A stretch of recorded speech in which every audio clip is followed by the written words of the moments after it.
एक आदमी की पहली पत्नी के निधन के बाद उसने अपनी छोटी बेटी की देखभाल के लिए दूसरी शादी कर ली। एक दिन उसने देखा कि उसकी बेटी उदास थी। उसने पूछा, बेटी, क्या तुम्हें अपनी सगी मां और सौतेली मां में कोई फर्क महसूस होता है? बेटी ने जवाब दिया, मेरी सगी मां झूठी थी, लेकिन मेरी नई मां हमेशा सच बोलती है। पिता ये सुनकर हैरान हो गए और बोले, बेटी, तुम्हारी सगी मां ने तुम्हें जन्म देते समय कितनी तकलीफें झेली थी और तुम उसे झूठी कह रही हो?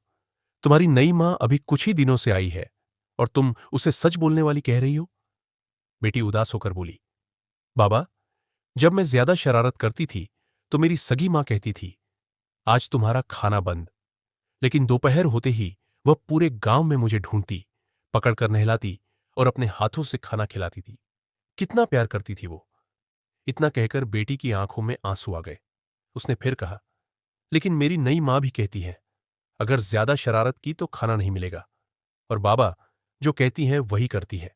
आज 2 दिन हो गए, मैंने कुछ नहीं खाया। बाबा, मुझे बहुत भूख लगी है। दोस्तों, कहानी का भाव समझ गए हो तो एक लाइक अवश्य करें